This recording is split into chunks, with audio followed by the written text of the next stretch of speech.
What's up, everyone? It's Canaan and Gohan, and boy, have we got to talk about Sony today. Because, boy, they announced a goose egg today. So, you all know that I am kindly partial to Sony and Nintendo. I've said many times, I don't really consider myself a Sony pony, but just with the kind of games that they release on their system, they kind of just cater toward my taste, where Nintendo, I think, kind of caters to everybody. I also have a PC, so, I mean, really, to play everything, I don't really need an Xbox. The only thing on Xbox that I would be interested in playing is Starfield, even though it got mid-reviews itself. I would still play it if I got the chance. I could play it on my PC, but I just don't know if my PC is up to date yet to play it. Of course, there's Fable, but it'll also be on the PC. But I will always admit, when Sony screws up, they've screwed up several times with how they handle censorship, how they handle... Now, of course, I'm not one of those people who are like, oh, I'm only interested in female characters if they are hot. You guys know better than that. I always prefer female characters just because I think I just like female protagonists. But I do think some of the censorship is unneeded. I also do not like how with games like Fallout 4 and Skyrim, how they handle mods. I'm kind of hoping they are not that way when it comes to Baldur's Gate 3 next month, when mods come to the console version of that game. Their unwillingness to do backwards compatibility with anything older than the PS4, I think, is really stubborn. I don't know why they don't see the benefits in that. Like, ever since the end of the PS3 to the PS4, they have been really weird with backwards compatibility. All the stuff with PlayStation Plus, the rising of the prices, and things like that. Their constant problem with securing their players' and customers' credit card information when it comes to hacks. I will always fault them where they deserve it. And this is one of them. So today, after all the rumors... I kind of feel like an old school villain sitting here talking about doom and gloom and petting a cat. But, after all the rumors, they finally announced the PlayStation 5 Pro. Now, of course, I've not watched the full announcement myself, but I was able to get the gist of what was going on because I was at work today. So I didn't get to watch the little presentation they did. Now, I'm not going to talk about all the technical stuff like the ray tracing and what exactly it's kind of like. There's a table here for me to read the specs on it.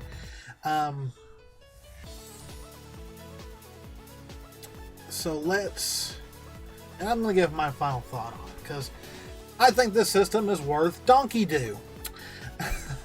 Sony has finally announced the PS5 Pro to the world, and you won't have to wait long to get your hands on it. The upgraded console will be released on November 7th, 2024, and pre-orders begin on September 26th, 2024.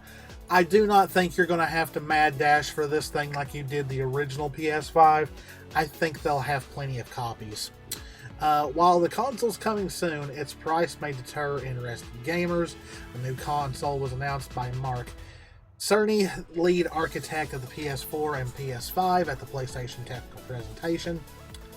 Physically, the PS5 Pro looks similar to the original PlayStation 5, though now sporting 3 horizontal stripes on the sides, which was leaked earlier by Sony itself. Like the original console, it will also rest itself on a stand.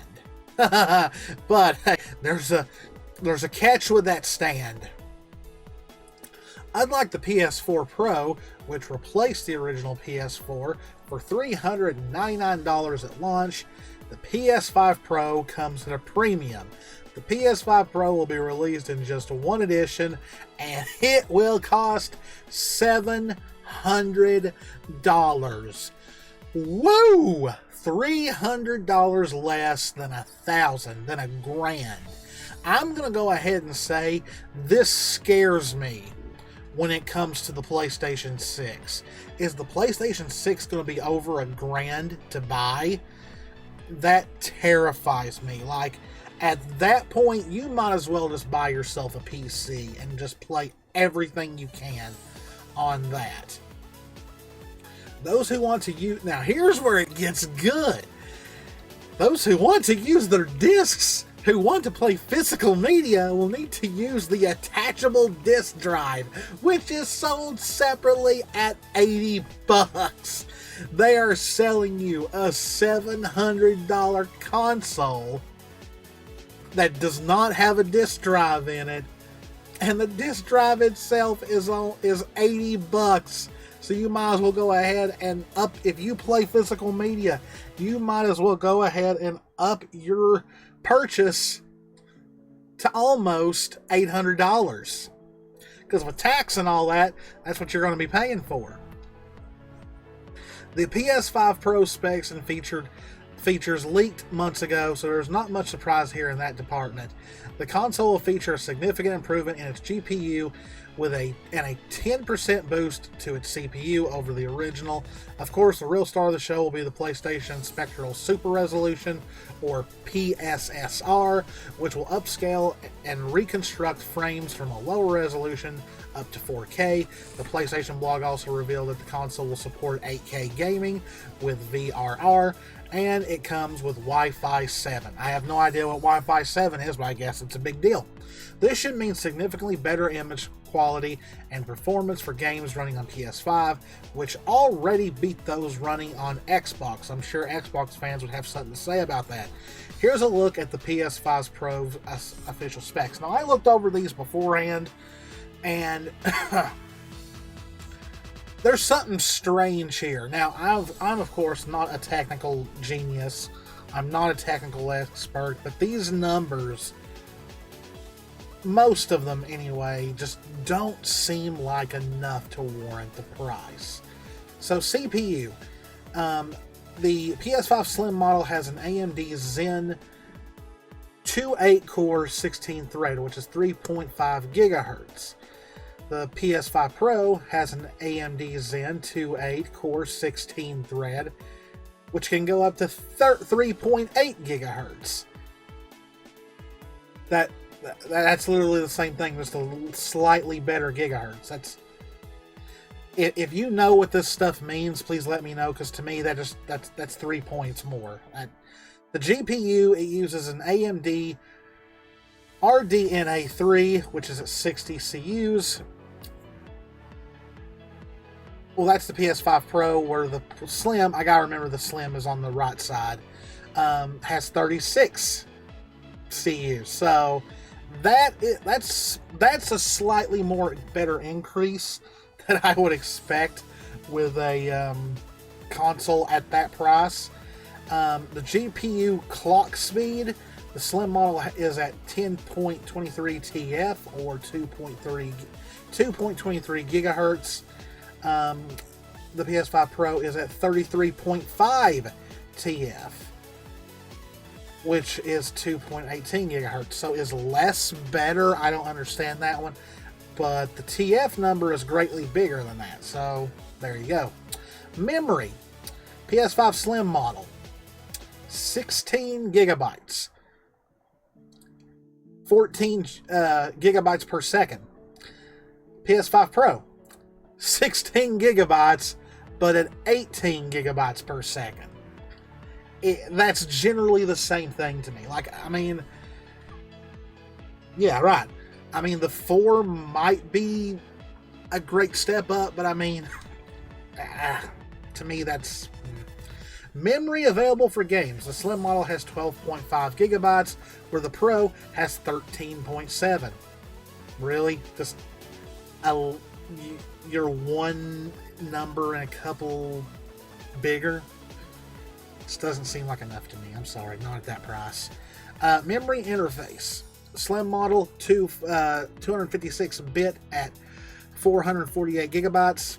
PS5 Pro, 256-bit at 576 gigabytes. So, that's a little bit of a raise. Storage. Slim model, 1 terabyte. PS5 Pro, 2 terabyte. PlayStation 5 Pro console launches on November 7th, 2024 in the United States, followed by the rest of the world. Yeah, I'm just going to go ahead and say it. Now, this is coming from someone that had the PlayStation 1, had the PlayStation 2, PlayStation 3, PSP, PlayStation Vita, PlayStation 4, PlayStation 4 Pro, and now the PlayStation 5, who had a PlayStation VR at one point. If you already have a PlayStation 5, don't buy this system. It does not seem worth it. Like, at the end of the day, what you do with your money is your own business, but personally, I can't defend buying this system because, ow! He just bit my wrist. It didn't hurt. It just shocked. It just surprised me. Yeah, he's getting a little. I think he's starting to teeth or something because he's getting snappy now. But see if he'll do it again. No, he knows he's on camera. So, but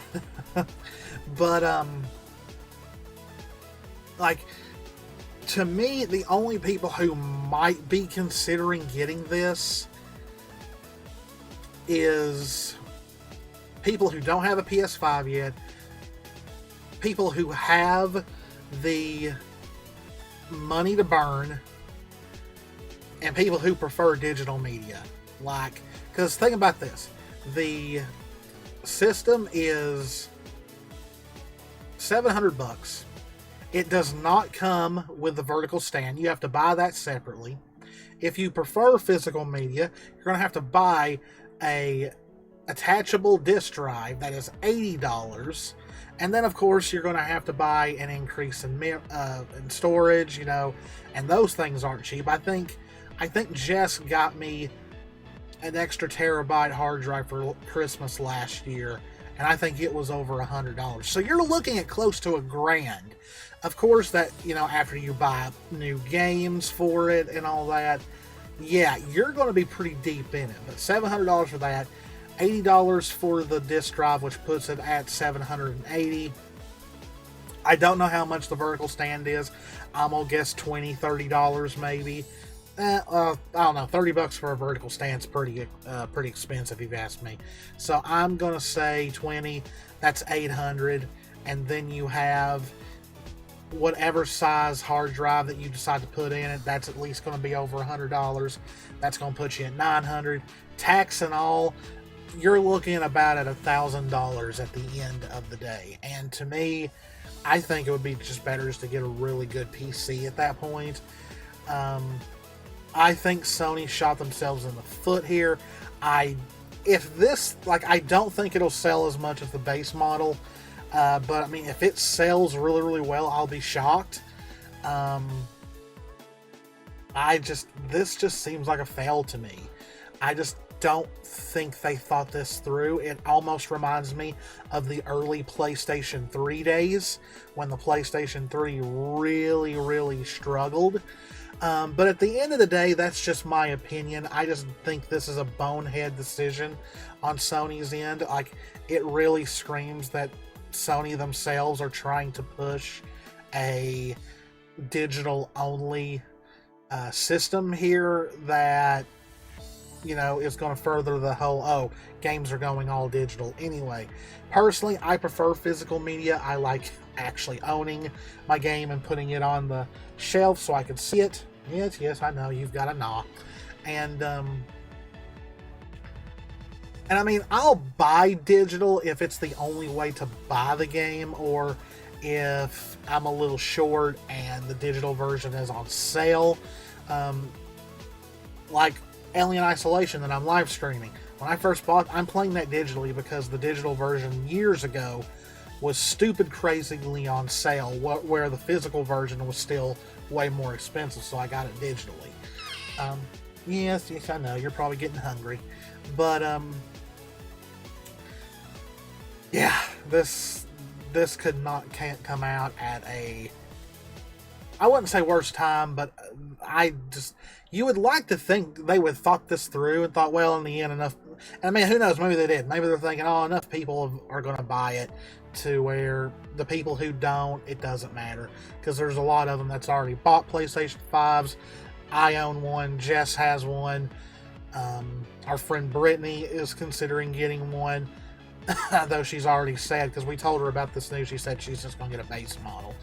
But, yeah, this, it's interesting. I don't know what else to say on it. It's just that, you know, unless they backtrack and make a version that has a disc drive on it and it goes on sale, maybe. Like, I didn't get a PlayStation 4 Pro until they dropped in price. So, we'll see. Because I wasn't too blown away by the PlayStation 4 Pro, so it might not even be enough to really warrant it. Yes, child. I know. Yes, I know. Oh, he's getting fussy. Well, I better go, guys. But I hope y'all enjoyed it. If you did, please hit the subscribe button, hit the notification bell, click that like button. Let me know in the comments what you think about the PlayStation 4 Pro. Like, if you don't own a PS5 already, are you thinking about getting this version? Or are you still just wanting the basic version that has a disc drive already in it? Just let me know in the comments. As always, guys, this is Canaan and Gohan. Me and Jess love y'all very, very much. Say goodbye. Bye-bye. After bye. Oh, well, there he goes. That was perfect timing. But as always, guys, remember, me and Jess love y'all very, very much. Stay safe out there. Take care of yourselves. And I will see you, and Gohan will see you as well, in the next one. See ya.